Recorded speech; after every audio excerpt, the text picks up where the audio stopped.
अस्सलाम वालेकुम वरहमतुल्लाहि वबरकातुहू। अभी हम आप लोगों को डॉक्टर जाकिर नाइक का एक बयान प्ले करते हैं। तो अल्हम्दुलिल्लाह वस्सलातु वस्सलाम अला रसूलिल्लाह व अला आलिहि वसहबी अजमईन अम्मा बाद औज़ु बिल्लाहि मिनश शैतानिर रजीम बिस्मिल्लाहिर रहमानिर रहीम वकुल जाल हक़ व ज़ाक़ल बातिल इन्नल बातिल काना ज़हूक़ा रब्बि इश्रह ली सदरी व यस्सिर ली अमरी वहलुल उक़दतम मिन लिसानी यफ़क़हू क़ौली। मेरे मोहतरम बुज़ुर्गों और मेरे अज़ीज़ भाइयों और बहनों,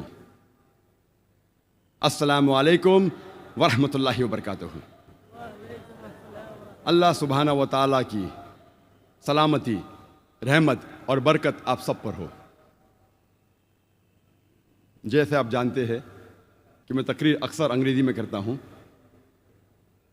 और उर्दू पे मुझे महारत नहीं है, लेकिन चंद मौक़ों पर जब ऑर्गेनाइजर इसरार करते हैं मैं कोशिश करता हूँ कुछ बात कहूँ उर्दू या हिंदी में। क्योंकि मेरी तालीम अंग्रेज़ी में हुई है तो ज़ाहिर है कि इस उर्दू या हिंदी तकरीर में काफ़ी गलतियाँ करूँगा।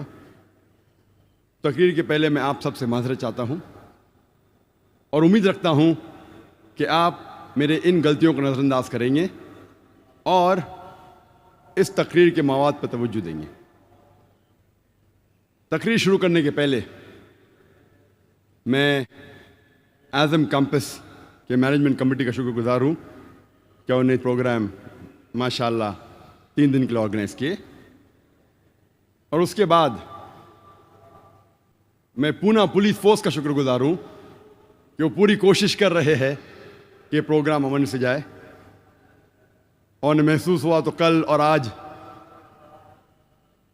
भी उनने डॉग के बॉम्ब स्क्वाड भेजे कि अगर कोई चाहता है कि इस प्रोग्राम को नुकसान पहुंचाए तो उसे पकड़ ले। मैं उनका शुक्रगुज़ार हूँ कि प्रोग्राम के पहले उनने कुत्ते लेके आए, कल भी आज भी वो अपनी पूरी कोशिश कर रहे हैं अल्हम्दुलिल्लाह। और इंशाअल्लाह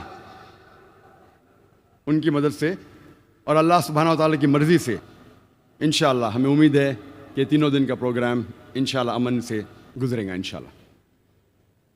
आज के तकरीर का मौजू है, क्या आतंकवाद मुसलमानों की विरासत है? क्या दहशतगर्दी मुसलमानों की जागीर है? Is terrorism a Muslim monopoly? और ये तकरीर सबसे पहली बार मैंने हिंदुस्तान में अंग्रेजी में की थी, बम्बई में 2 साल पहले, सितंबर 2006 में, बिल्कुल जो 11 जुलाई 2006 के बॉम्ब ब्लास्ट के 2 महीने बाद, जो सीरियल ट्रेन बॉम्ब ब्लास्ट हुए थे बॉम्बे में। और उस वक्त बम्बई का माहौल बहुत गंभीर था और काफ़ी मुसलमान फिक्रमंद थे। और कई मुसलमानों ने मुझसे दरख्वास्त की कि ऐसे माहौल में ज़ाकिर भाई आप ही तकरीर कर सकते हैं, क्योंकि आप को काफ़ी लोग मानते हैं मुसलमानों में, गैर मुसलमानों में, गवर्नमेंट में। जो इस बात को मैं तस्लीम नहीं करता हूँ, तो अल्लाह सुब्हानहू व तआला है जो भी इज़्ज़त देता है। और दूसरी तरफ कई बॉम्बे के सीनियर पुलिस ऑफिसरान मुझसे दरख्वास्त किए कि आप मुसलमानों से खिताब करो माहौल को समझाने के लिए। So I was on the edge of a sword. मुझे 2 तरफा जिम्मेदारियां थी और क्योंकि मैं मुसलमान हूँ अल्हम्दुलिल्लाह, मुझे हक की बात कहना है। तो इस माहौल में सबसे पहली बार मैंने अंग्रेजी में तकरीर की, इस टेररिज्म अ मुस्लिम मोनोपोली, 2 साल पहले बम्बई में, सितंबर 2006 में, शनमुकानंद हॉल में। इंटरनेशनल मीडिया में 2005-2006 में एक बहुत मशहूर जुमला हमेशा टेलीविज़न पे, रेडियो पे, मैगज़ीन पे, न्यूज़पेपर पे हमेशा दोहरा जा रहा था। वो था, हर मुसलमान आतंकवादी नहीं है, लेकिन हर आतंकवादी मुसलमान है। Every Muslim is not a terrorist, but every terrorist is a Muslim. और ये जुमला 11 जुलाई 2006 बॉम्बे ट्रेन सीरियल ब्लास्ट के बाद बॉम्बे में भी मशहूर हुआ। तो इस जुमले ने मुझे तहकीक करने पे मजबूर किया और उस जुमले ने ये तकरीर को जन्म दिया। क्या आतंकवाद मुसलमानों की विरासत है? और क्योंकि हमारा रिसर्च सेंटर है इस्लामिक रिसर्च फाउंडेशन, मैंने रिसर्च की कि चंद सैकड़ों सालों में जितने आतंकवादी हमले हुए मैंने उन पर रिसर्च की और तहकीक करने की कोशिश की कि ये जुमले में कितनी सच्चाई है जो मैं आज आपके सामने पेश करूंगा। सबसे पहले मैंने ये जानने की कोशिश की कि आतंकवाद का डेफिनेशन क्या है। What is the definition of the word terrorism? और बहुत तहकीक करने के बाद यह पता लगा कि आतंकवाद का माना जो है वो बहुत पेचीदा है और मुख्तलिफ है। आतंकवाद को डिफाइन करना नामुमकिन के बराबर है, क्योंकि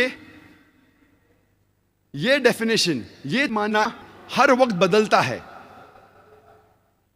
depending upon the geographical location, depending upon the historical background. इलाके के एतबार से यह डेफिनेशन बदलता है, तारीख के एतबार से यह डेफिनेशन बदलता है। इसीलिए आतंकवाद, टेररिज्म को डिफाइन करना इज नेक्स्ट टू इम्पॉसिबल, नामुमकिन के बराबर है। लेकिन तहकीक में यह पता लगा कि सबसे पहली बार यह लफ्ज टेररिज्म, आतंकवाद या दहशतगर्दी, सबसे पहले यह इस्तेमाल किया गया था सन 1790s में, और सबसे पहले बार यह वर्ड टेररिज्म इस्तेमाल किया था एक अंग्रेज ने जिसका नाम था एडवर्न बर्क। फ्रेंच रेवोल्यूशन के टाइम पे जैक्यूमेन डोमिनेटेड फ्रेंच गवर्नमेंट को डिस्क्राइब करने के लिए इस्तेमाल किया गया था। और 1793, 1794 में वो दौर कहलाया जाता था द रेन ऑफ टेरर, दहशत का दौर। और मैक्सिमिलियन रॉबस्पियर ने, कहा जाता है, क्या 5 लाख से ज्यादा द एनिमीज ऑफ स्टेट, देश के दुश्मनों को जो वो कहता था, उनको पकड़ लिया, 40,000 से ज्यादा का कत्ल किया। गिलोटीन, गिलोटीन में सिर को काट देना। 2 लाख से ज्यादा लोगों को डिपोर्ट किया, देश के बाहर कर दिया। 2 लाख से ज्यादा को भूख के मारे मौत के घाट उतार दिया। तो सबसे पहली बार ये ब्रिटिश स्टेट्समैन एडवर्न बर्क ने इस्तेमाल किया था फ्रेंच रेवोल्यूशन के टाइम पे फ्रेंच गवर्नमेंट को डिस्क्राइब करने के लिए मैक्सिमिलियन रॉबस्पियर को। जब हम आतंकवादी हमले की तहकीक करते हैं तो पता लगता है वक्त नहीं है कि सारे सैकड़ों सालों के बारे में तकरीर करूं मैं, पूरा दिन भी देंगे तो कम होगा। चंद मौके पेश करूंगा आप लोगों के सामने। 1881 में किंग अलेक्जेंडर II, सार अलेक्जेंडर II ऑफ रशिया, जब सेंट पीटर्सबर्ग के सड़क पे जा रहे थे गाड़ी में, एक जोर का धमाका होता है और वो गाड़ी के बाहर निकलते हैं। वो गाड़ी जो बुलेट प्रूफ कार थी जो नेपोलियन I ऑफ फ्रांस ने उन्हें दी थी, जब वो गाड़ी के बाहर निकलते हैं फौरन और एक धमाका होता है और उनके ऊपर हमला होता है और उनका कत्ल हो जाता है। वो आदमी का नाम जिसने किंग अलेक्जेंडर II, सार अलेक्जेंडर II ऑफ रशिया का कत्ल किया, उसका नाम था इग्नेसी। वो एक पोल था बर्बक्स का, वो गैर मुस्लिम था। सन 1886 में हे मार्केट स्क्वायर शिकागो में एक लेबर रैली में, बड़ा जुलूस था लेबर का, उसके अंदर एक बम फेंका जाता है पुलिस के ऊपर और पुलिसमैन डीगन मर जाता है। फौरन पुलिस और लोगों में झगड़ा हो जाता है और इस झगड़े में 7 पुलिसमैन और मारे जाते हैं और कुल मिला के 12 की हत्या होती है। और इसके जिम्मेदार थे 8 अनार्किस्ट। 8 के 8 गैर मुस्लिम थे, मुसलमान नहीं थे। 6 सितंबर 1901 में यूएस प्रेसिडेंट जो उस टाइम था विलियम मैकिनली, उसकी हत्या होती है। He is assassinated. 2 बार गोली मारा जाता है। गोली मारने वाले का नाम था लियोन। वो एक अनार्किस्ट था, गैर मुस्लिम था, मुसलमान नहीं था। 1 अक्टूबर सन 1910 में लॉस एंजलिस टाइम्स, उसके बिल्डिंग में, लॉस एंजलिस कैलिफोर्निया यूएसए में, एक बम धमाका होता है और 21 लोग मारे जाते हैं। उसके जिम्मेदार थे जोसेफ और जेम्स मकनामारा, दोनों गैर मुस्लिम थे। 28 जून 1914 में आर्क ड्यूक ऑफ ऑस्ट्रिया और उसकी बीवी की हत्या होती है।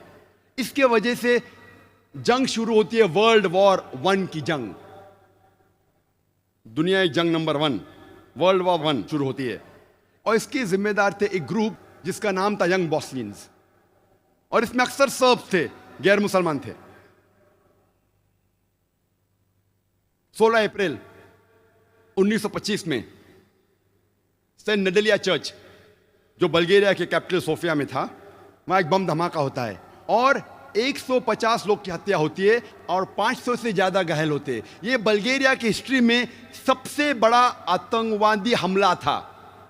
सारी तारीख में बल्गेरिया के सबसे बड़ा आतंकवादी हमला था और इस हमले के जिम्मेदार थे बीसीपी, बल्गेरियन कम्युनिस्ट पार्टी, जो गैर मुसलमान थे। 9 अक्टूबर 1934 में king Alexander I of Yugoslavia, उसकी हत्या होती है। उसके साथ मारा जाता है फ्रेंच फॉरेन मिनिस्टर। दोनों की हत्या के जिम्मेदार थे लाडा जोसेफ, जो गैर मुसलमान थे, मुस्लिम नहीं थे। ऐसे कई मिसाल है।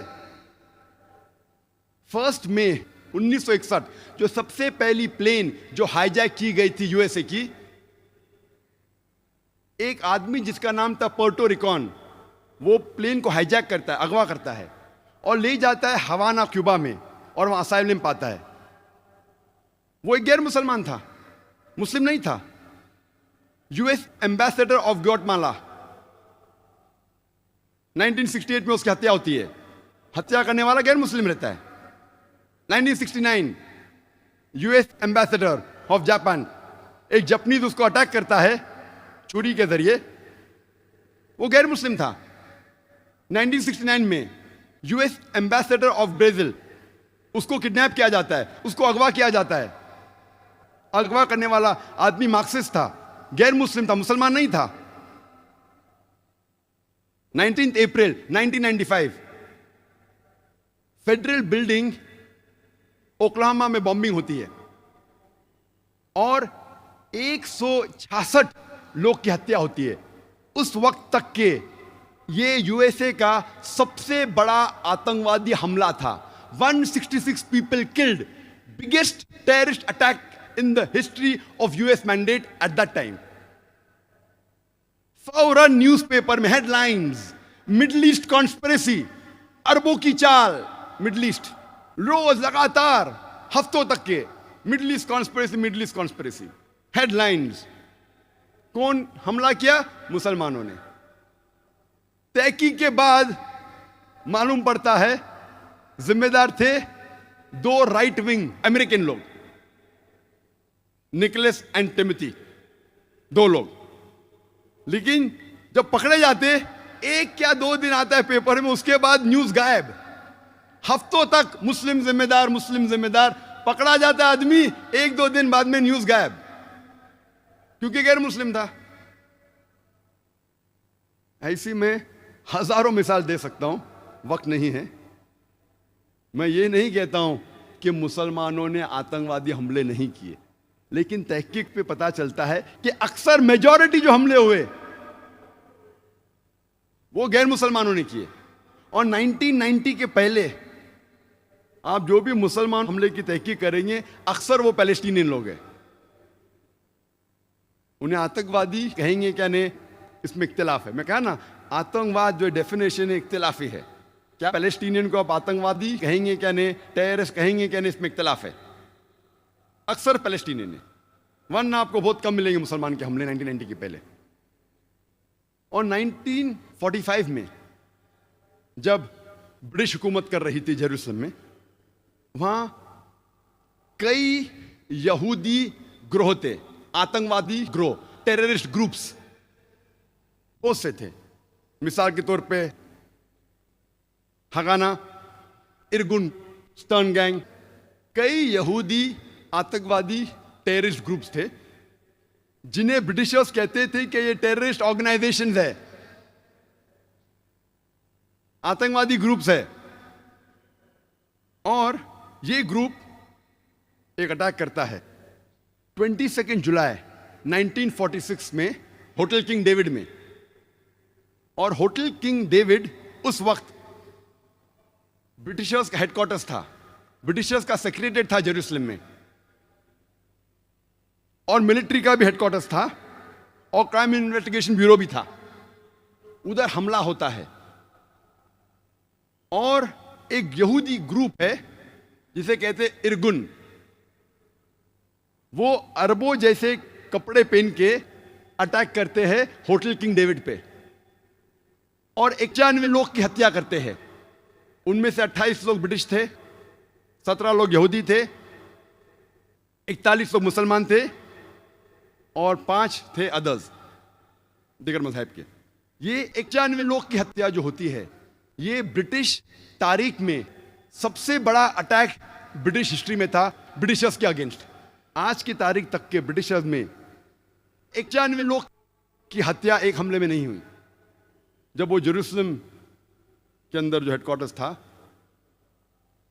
और इसके जिम्मेदार थे यहूदी लोग, इरगुन गैंग, इरगुन टेररिस्ट ग्रुप, जिसके सदर थे मेनेकेन बिगिन। और इस ग्रुप के कई सदर थे, जैसे मैं कहा कि कई टेररिस्ट ऑर्गेनाइजेशंस थे, हगाना, इरगुन, स्टर्न गैंग। इनके सदर के कई नाम हैं, रट्सबेक-येगिन, मेनेकेन बिगिन, एरियल शेरॉन। ये सब लोग इस टेररिस्ट ग्रुप के सदर थे और ब्रिटिश गवर्नमेंट इन्हें कहती थी टेररिस्ट। बाद में जब इजराइल स्टेट बनता है, कई लोग लीडर बनते हैं इजराइल के, कई लोग प्राइम मिनिस्टर बन जाते हैं, टेररिस्ट लोग प्राइम मिनिस्टर बनते हैं। और उसके फौरन बाद जब मुसलमान पैलेस्टीनियन वही कॉज के लिए लड़ रहे थे कि हमें फ्रीडम मिलना चाहिए, यही लोग मेनेकेन बिगिन, एरियल शेरॉन, वही मुसलमान को आतंकवादी कहने लगे। कितने डबल स्टैंडर्ड्स, कितना दोगलेपना। वही लोग के लिए जब वो झगड़ रहे थे, आज पैलेस्टीनियनों कह रहे कि हमें फ्रीडम चाहिए और उन्हें कहते कि वो टेररिस्ट है। और अब तारीख जब पढ़ेंगे पता लगता है कि हिटलर ने यहूदी लोग को भगाया था जर्मनी से। यहूदी लोग सब जगह मारे जा रहे थे, तो उनके रिश्तेदार पैलेस्टीन अरबों ने कहा कि यहूदी तो हमारे कजन रिश्तेदार है, एलन व सहलन, हमारे वहां आ सकते हैं। यहूदी लोग को पैलेस्टीनियन लोग पनाह देते हैं, मुसलमान लोग। और उसके बाद वही लोग जो पनाह देते हैं उनको आप घर के बाहर निकालते हैं और कहते हैं कि टेररिस्ट है। ये तो ऐसी मिसाल है कि आप एक मुसाफिर को अपने घर में लेते हैं, अपने छत के अंदर, वो मुसाफिर आपको घर के बाहर करता, अपने खुद के घर के बाहर करता है, फिर आप घर के बाहर कहते हैं कि मेरा घर वापस दे दो, और लोग आपको कहते हैं कि आप टेररिस्ट है। और जब आतंकवादी हमले की हम तहकीक करते हैं, पता लगता है कि जर्मनी में 1968 टू 1992 में एक ग्रुप थी, बादर मैनहॉफ, जो एक टेररिस्ट ग्रुप थी। कई टेररिस्ट हमले किए उनने। इटली में एक टेररिस्ट ग्रुप का नाम था रेड ब्रिगेड, जिसने कई आतंकवादी हमले किए इटली में। और 1978 में Italian prime minister premier Aldo Moro को अगवा किए और 55 दिन बाद उसकी हत्या की। ये गैर मुस्लिम थे, मुसलमान नहीं थे। इसी तरीके की एक टेररिस्ट ऑर्गेनाइजेशन, आतंकवादी ग्रोह जापान में था, जिसे कहते थे जापानीज रेड आर्मी। और इनने कोशिश की कि नर्व गैस के जरिए एक टोक्यो के ट्यूब स्टेशन में हजारों की हत्या करने की, लेकिन लोग बच गए। सिर्फ 12 लोग मारे गए। उनने नर्व गैस डाली टोक्यो के सब स्टेशन में, सिर्फ 12 लोग मरे और 5700 घायल हुए। सेम चीज योकोहामा में किया। ये ग्रुप जो थी, ये ओम श्रिंक्यो की ग्रुप थी, जो एक बुद्धिस्ट कल्ट है। ये बुद्धिस्ट थे, मुसलमान नहीं थे। ऐसी आप कई मिसाल पेश कर सकते हैं। यूके में हम जानते हैं कि सबसे खतरनाक टेररिस्ट अटैक और सबसे ज्यादा जो टेररिस्ट अटैक किए वो है IRA ने, आयरिश रिपब्लिकन आर्मी। ये एक कैथलिक ऑर्गेनाइजेशन है, क्रिश्चियन ऑर्गेनाइजेशन है, ईसाई टेररिस्ट ऑर्गेनाइजेशन है। लेकिन कभी भी यूके मीडिया में आपको ये नहीं मिलेगा कि कैथोलिक टेररिस्ट ग्रुप, कहा जाएगा IRA, आयरिश रिपब्लिकन आर्मी, क्योंकि वो मुसलमान नहीं है। अगर मुसलमान कुछ गलत काम करते हैं तो नाम आता है का मुस्लिम टेररिस्ट। बाकी कौन गलत काम करता है तो उसे इलाके से जाना जाता है। मुसलमान चाहे USA में हो, सऊदी में हो, यूके में हो या इंडिया में हो, तो मुसलमान जैसा पहचाना जाता है। अच्छे काम किए तो कहेंगे इंडियन ने अच्छे काम किया, मुसलमान ने नहीं। इंडियन को नोबेल प्राइज मिला, मुसलमान को नहीं। तो डबल स्टैंडर्ड्स क्यों? और ये जो ऑर्गेनाइजेशन है आयरिश रिपब्लिकन आर्मी, वो खुसूसन कैथलिक ऑर्गेनाइजेशन है, इसीलिए झगड़ा कर रही है प्रोटेस्टेंट के साथ और कई सालों से कर रही है। 100 से ज्यादा टेररिस्ट अटैक किए उनने। 1972 में 22 फरवरी में एल्डरशॉट में उनने बम का धमाका किया, जिसमें 7 लोगों का कत्ल हुआ।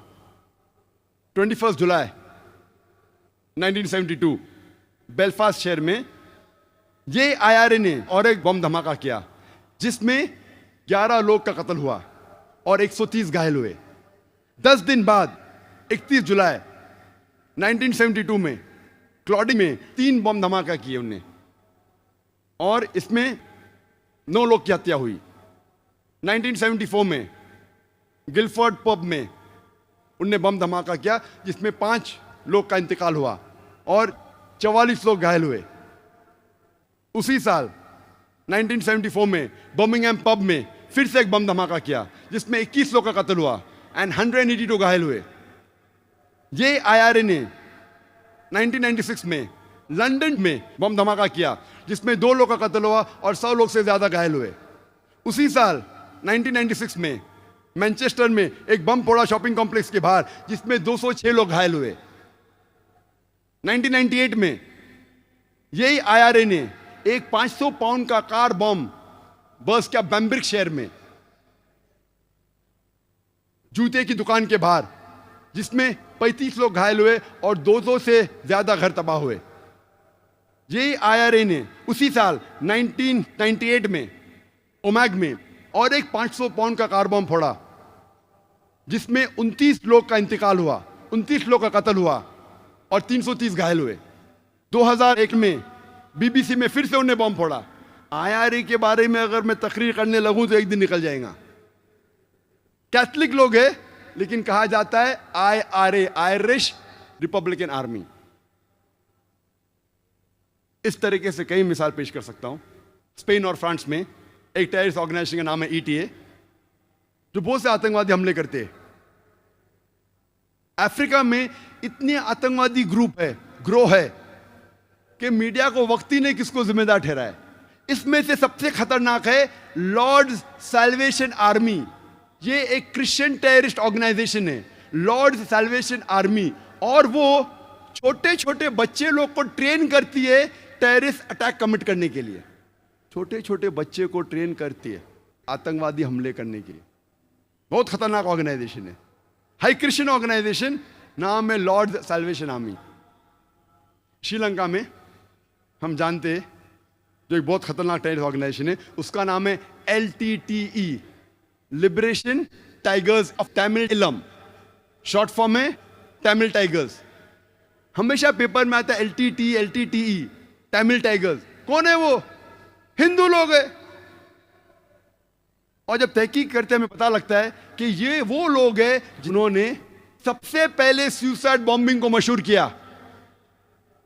और एक किताब लिखी अमेरिकन ने, रॉबर्ट पेप ने, जो एसोसिएट प्रोफेसर शिकागो में थे, डाइंग टू विन। उनका रिसर्च था टेररिस्ट अटैक पे, सुसाइड बॉम्बिंग पे।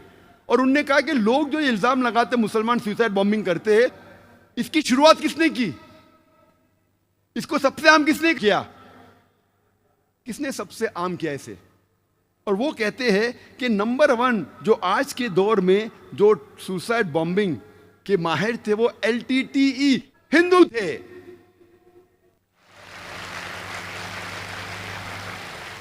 और हम जानते हैं उसकी मिसाल हम जानते हैं कि 21 मई 1991 हमारे प्रधानमंत्री थे प्राइम मिनिस्टर राजीव गांधी को सुसाइड बॉम्ब के जरिए उनका कत्ल किया गया था।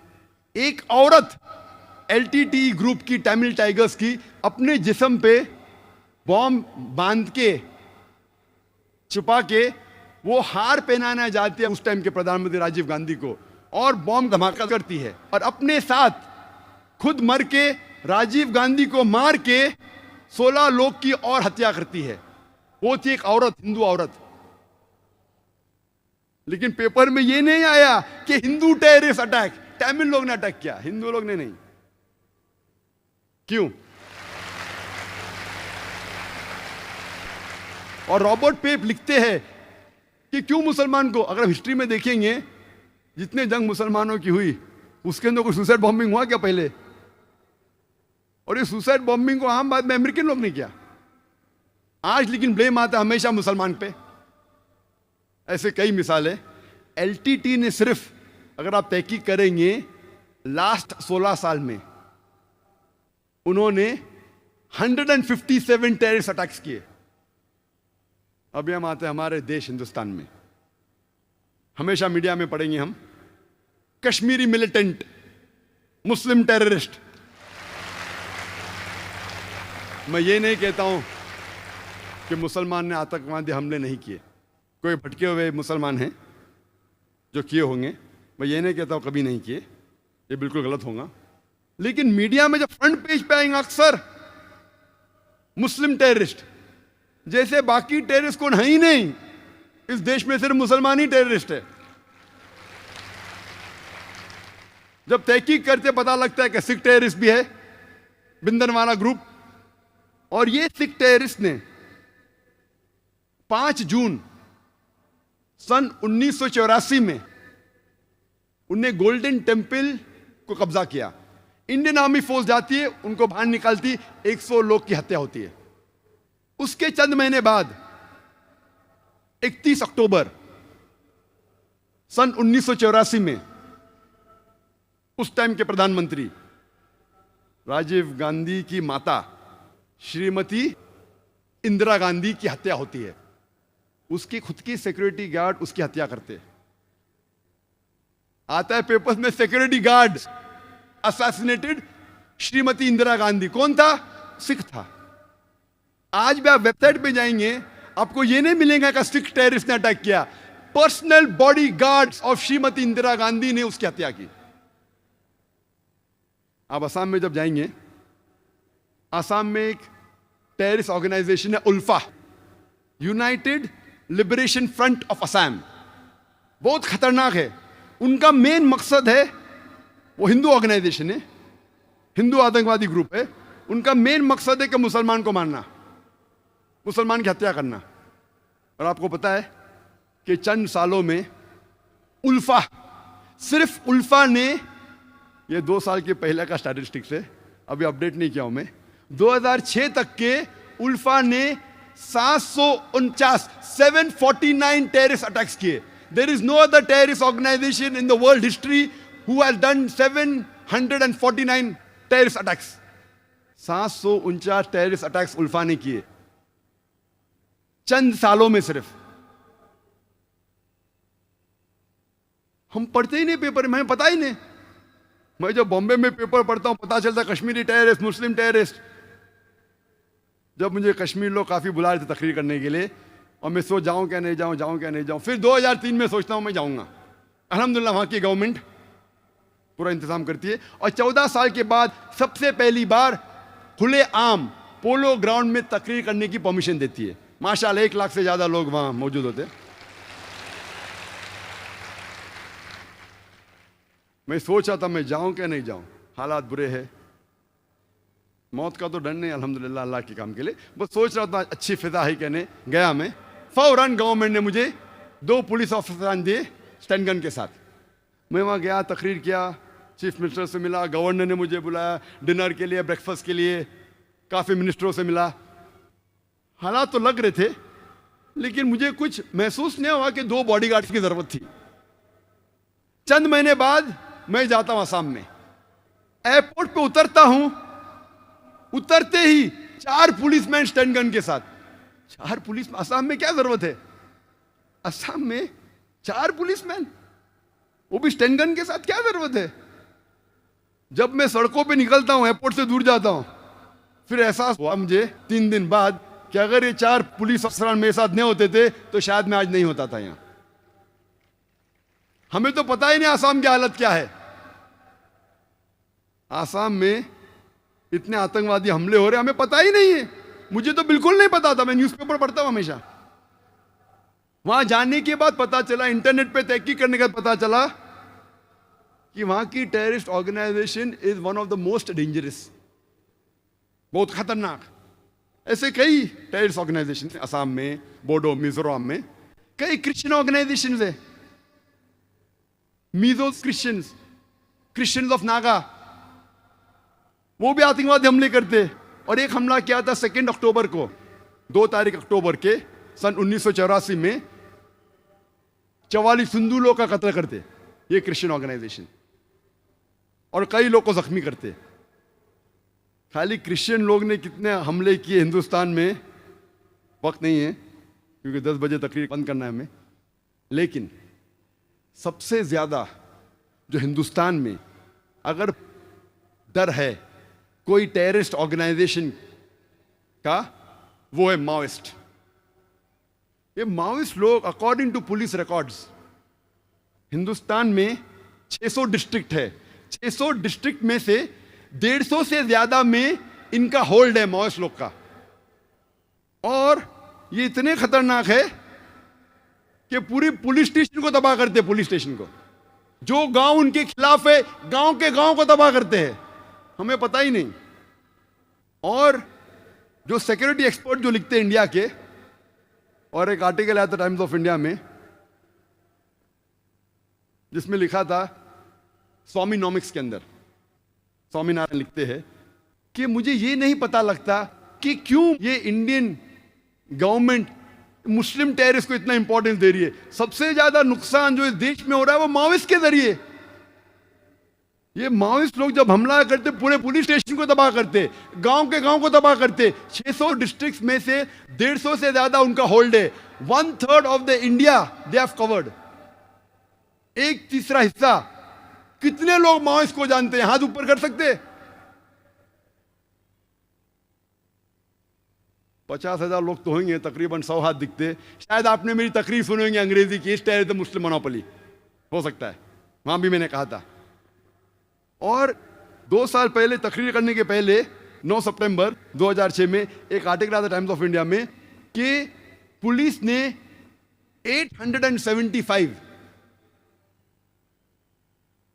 875 रॉकेट्स जो माओइस्ट के थे उनको पकड़ लिया.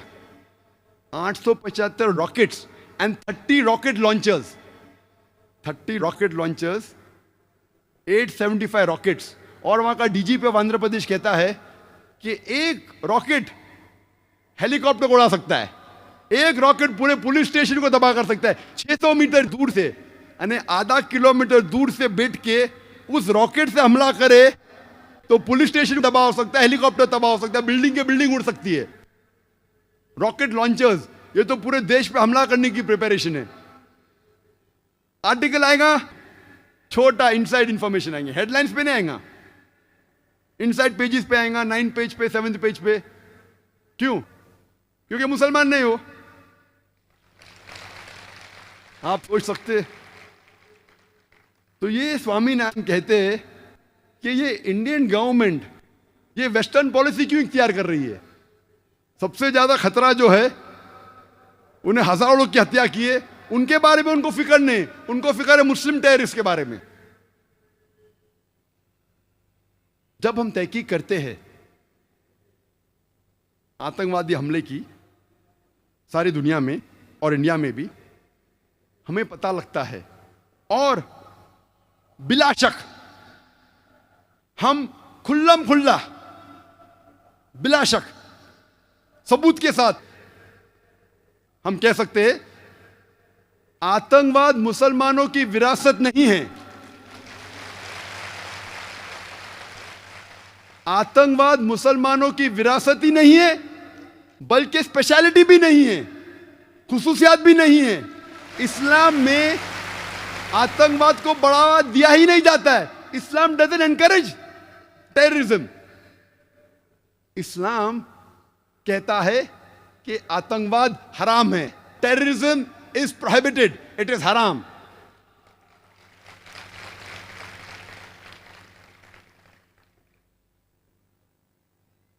जब हम तहकीक करते हैं जितने आतंकवादी हमले हुए दुनिया में, इंडिया में, हमें पता लगता है कि सब टाइप के आतंकवादी है।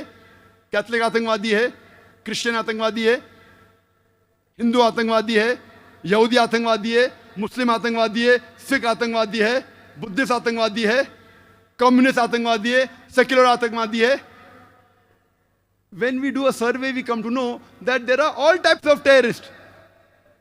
There are Catholic terrorists, there are Christian terrorists, there are Jewish terrorists, there are Hindu terrorists, there are Muslim terrorists, there are Sikh terrorists, there are Buddhist terrorists, there are secular terrorists, there are communist terrorists. So why do you say that terrorism is a Muslim monopoly? So क्यों आप कहते हैं आतंकवाद मुसलमान की विरासत है? और क्योंकि मैं इस्लाम और तकाबुल मज़ाहिब का तालिब इल्म हूँ, इस्लाम एंड कंपैरेटिव रिलीजन का तालिब इल्म हूँ, मैं ये तो नहीं कह सकता हूँ कि 100% सारे मजहब कहते हैं कि बेगुनाह को मारना हराम है। मैं ये नहीं कह सकता हूँ, क्योंकि मैं जानता हूँ कुछ मजहब कहते हैं कि मार सकते, लेकिन ये कह सकता हूँ जरूर कि अक्सर सारे मज़ाहिब ये कहते हैं कि बेगुनाह को कत्ल करना हराम है, गुनाह है। और इन सारे मज़ाहिब में से अव्वल नंबर जो बेगुनाह इंसान के कत्ल के खिलाफ है वो है इस्लाम।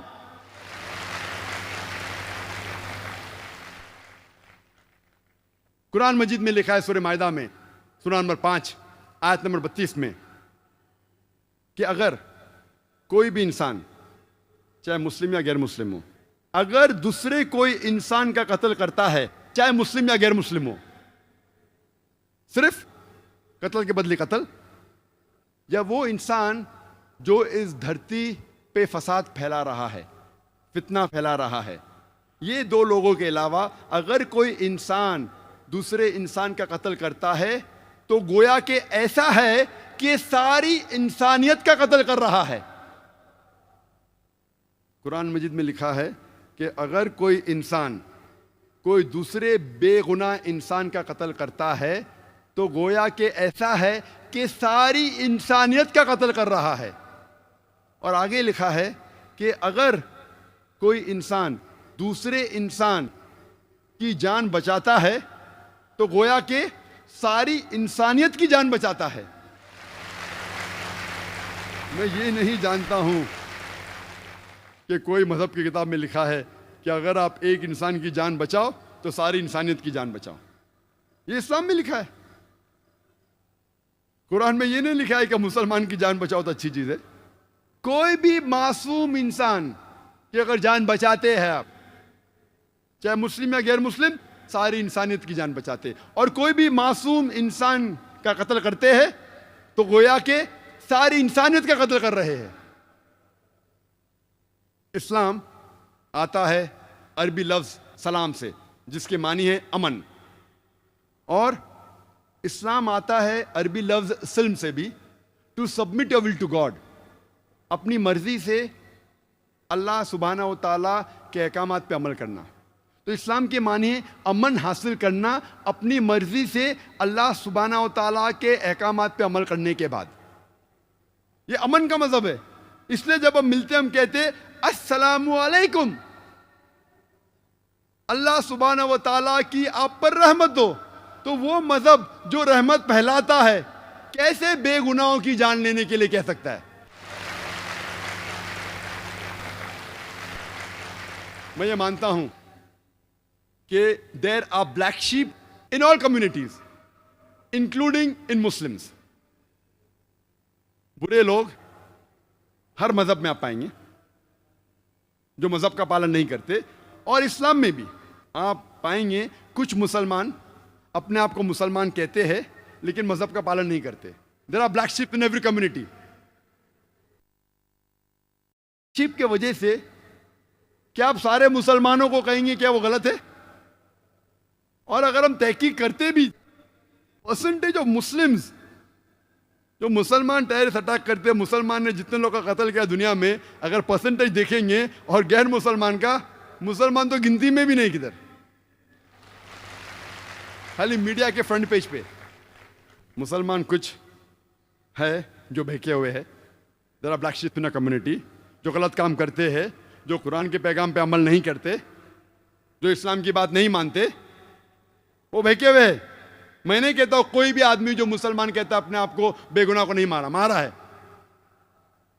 लेकिन जब हिस्ट्री की तहकीक करते हैं कि सबसे ज्यादा आतंकवादी हमले किसने किए, मैं आपसे पूछना चाहता हूं कि दुनिया की हिस्ट्री में, इंसानियत की तारीख में आप कह सकते हैं वो कौन सा शख्स है इंसानियत की तारीख में जो सबसे ज्यादा इंसानों का कत्ल किया है? कौन है वो शख्स? आसान सवाल आसान जवाब, हिटलर। हिटलर क्या मुसलमान था? कौन था वो? क्रिश्चियन। लेकिन कभी भी आर्टिकल में नहीं आएगा Christian is the biggest terrorist, कभी नहीं आएगा। हिटलर ने खुद 6 मिलियन 60 लाख यहूदी को मौत के घाट उतारा, इंसिनरेटेड देम, उन्हें जला दिया। और तारीख गवाह है कि हिटलर के वजह से वर्ल्ड वॉर 2 शुरू हुई, और वर्ल्ड वॉर 2 में 6 करोड़ इंसानों की हत्या हुई। आज की तारीख कहती है कि हिटलर इसके जिम्मेदार है। 6 करोड़ लोग की हत्या, 60 million people in the world, the blame goes on Hitler. कौन था वो? मुसलमान था? क्रिश्चियन था? नंबर 2 पे कौन आता है?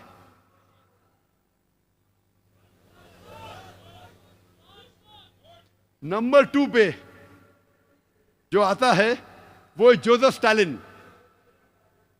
जोसेफ स्टालिन को कहा जाता है अंकल जो।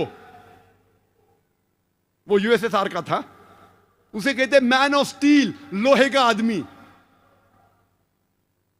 उसके सिर पे 2 करोड़ मासूम इंसानों की हत्या है, 20 मिलियन पीपल। 14.5 मिलियन लोगों को, 1 crore 45 lakh, 14.5 million human beings ही हैज स्टार्व्ड टू डेथ। उसने भूख के मारे उन्हें मारा।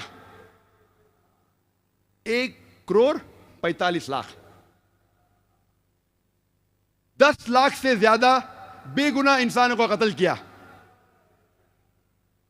9.5 मिलियन, 95 लाख इंसानों को देश के बाहर किया। उनमें से आधे लोग मर गए। नंबर 3 पे है माओ सीजंग, चाइनीज। माओ सीजंग, TSUNG कहते माओ सीजंग, वो चाइनीज था। उसके सिर पे 14 मिलियन, 1,40,00,000 बेगुनाह इंसानों की हत्या है,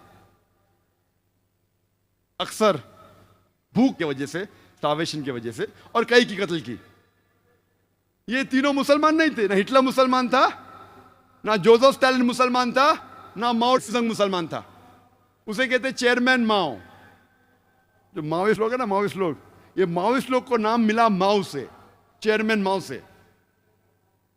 नंबर 4 बेनिटो मुसोलिनी, जो इटली का था। 4 लाख से ज्यादा लोग मरे और 30,000 से ज्यादा जो इथोपिया में उन्हें कत्ल किए। मैक्सिमिलियन रोबेस्पियर, उसने 40,000 लोग की हत्या की और 2 लाख से ज्यादा को भूख से मारा, प्रिजन में कैद करके। फरिश्त तो लंबी है, वक्त नहीं है। उसमें से एक का नाम है, इंटरनेशनल नाम लूं तो इंडियन नाम भी लेना चाहिए ना मुझे। इंडिया में सबसे ज्यादा कत्ल किसने किया? सबसे ज्यादा कत्ल किया अशोका ने। हम तारीख में पढ़ते हैं स्कूल में कि कलिंगा के वॉर में 1 लाख लोग मारे जाते। कब हुई वॉर? 261 बीसी, 261 सन 261 बिफोर क्राइस्ट, यानी 2270 साल पहले अशोका ने 1 लाख से ज्यादा लोगों की हत्या की। आप सोच सकते 2000 साल पहले पॉपुलेशन कितनी कम थी। जितनी पॉपुलेशन कम, अभी पॉपुलेशन ज्यादा है। कम पॉपुलेशन में 1 लाख को मारना ने आज की तारीख में उसको कितने से मल्टीप्लाई करना, हमें कैलकुलेशन करने पड़ेगा, 10 बार या 100 बार कैलकुलेट करने पड़ेगा।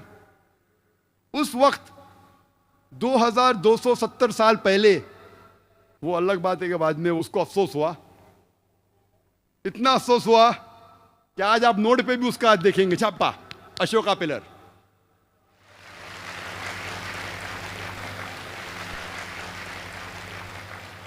एक लाख लोग की हत्या की, नोट पे, सिक्के पे, कॉइन पे, अशोका पिलर। मैं यही नहीं कहता कि मुसलमानों ने कत्ल नहीं किया। मुसलमान की अगर मैं देखूं कौन सा मुसलमान सबसे ज्यादा कत्ल किया, मैं तहकीक करूं, जो हिटलर के करीब आता है कोई मिलता ही नहीं, जो जोसेफ स्टालिन के करीब आता है मिलता ही नहीं, जो माओ के करीब है मिलता ही नहीं। नाम जो सबसे ज्यादा अगर करूं तो आ जाता है सद्दाम हुसैन। लोग कहते हैं कि उसने 2.5 लाख लोग का कत्ल किया, कुछ कहते हैं कि 5 लाख, कुछ कहते हैं 10 लाख। जो सैंक्शन लगता है इराक पे फूड सप्लाई का इंटरनेशनल, उसके वजह से बहुत लोग मरते, वो भी इल्जाम है सद्दाम हुसैन की। मैं ये नहीं कि सद्दाम हुसैन अच्छा इंसान था, ये नहीं कहता हूं मैं, black sheep of a community. लेकिन फिर भी हिटलर, माओ से जंग, जोसेफ स्टालिन के करीब बिल्कुल नहीं। दूसरे नंबर पे आता है मोहम्मद सुहार्टो, इंडोनेशिया का। सिर्फ ये 2 मुझे मिले, 2 लाख के ऊपर मुझे मिल सके। कोशिश किया बहुत तहकीक करने की, वो भी पेश करना मेरा फर्ज है। मुसलमान की तादाद आज की दुनिया में 20 से 25% है, लेकिन जो टेररिस्ट अटैक जिसने किए, जितने लोग की हत्या हुई, उसमें मुसलमान का नंबर बहुत कम। और आज मुसलमान को कहा जाता है कि वो फंडामेंटलिस्ट है, एक्सट्रीमिस्ट है, टेररिस्ट है। फंडामेंटलिस्ट की क्या मानी है? बुनियाद परस्त। मुसलमान बुनियाद परस्त है, शिद्दत पसंद है, दहशतगर्द है, आतंकवादी है। बुनियाद परस्त की मानी क्या है? What is the meaning of the word fundamentalist? बुनियाद परस्त मतलब वो शख्स जो बुनियादी बातों पे अमल करता है। मिसाल के तौर पे, अगर कोई शख्स को अच्छा साइंटिस्ट बनना है तो उसके लिए फर्ज है कि वो साइंस की बुनियादी बातों को जाने और उसके ऊपर अमल करे। जब तक वो साइंस के मैदान में बुनियाद परस्त नहीं बनता है, तब तक कि वो अच्छा साइंटिस्ट बन ही नहीं सकता। अगर किसी को अच्छा मैथमेटिशियन बनना है, उसके लिए फर्ज है कि वो मैथ्स की बुनियादी बातों को जाने। तो जी दोस्तों, जिस तरह की आप लोगों ने डॉक्टर जाकिर नाइक का बयान सुना, तो डॉक्टर जाकिर नाइक ने इस बयान में दहशतगर्दी के बारे में बयान किया है कि क्या आतंकवाद यानी दहशतगर्दी मुसलमानों का काम है कि नहीं। तो ये बहुत वाज़ेह दलील से डॉक्टर जाकिर नाइक ने बयान किया। इसको बयान करने के लिए हमारी कोई ज़रूरत नहीं होगी। तो मेरे ख्याल से आप लोग इस बयान से बहुत मुतमईन होंगे और इस बयान से बहुत से फ़ायदा हासिल करोगे। तो डॉक्टर जाकिर नाइक का नेक्स्ट बयान देखने के लिए हमारे चैनल को सब्सक्राइब करें। शुक्रिया।